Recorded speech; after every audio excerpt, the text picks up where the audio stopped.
अस्सलाम वालेकुम नाज़रीन, उम्मीद करता हूँ कि आप सब खैरियत से होंगे। नए पासपोर्ट पर नकल मालूमात के बगैर क्या खरूजी ओहदा लग सकता है? पूरी तफसील आपके साथ शेयर करूँगा, तो आप सबसे रिक्वेस्ट है कि आपने ये शॉर्ट वीडियो एंड तक लाजमी देखनी है, और अगर आप सऊदी अरब की डेली अपडेट जानना चाहते हैं तो हमारा चैनल लाजमी सब्सक्राइब कर लें। पासपोर्ट की तजदीद के बाद नए पासपोर्ट पर सफ़र करने के लिए क्या कुछ प्रोसेस किया जाता है, पूरी तफसील आपके साथ शेयर करता हूँ। पासपोर्ट की तजदीद कराने के बाद लाजमी है कि नए पासपोर्ट की एंट्री जवाजात के मरकजी सिस्टम में कराई जाए।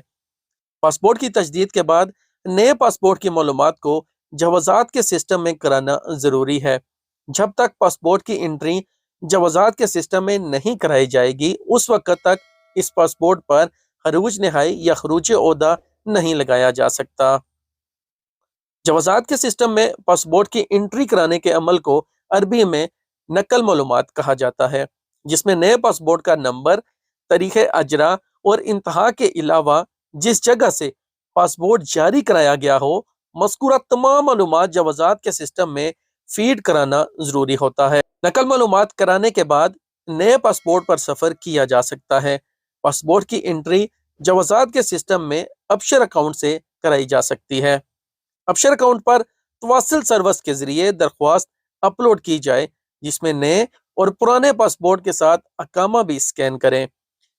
तीनों दस्तावेज को एक ही पीडीएफ फाइल में अपलोड किया जाए।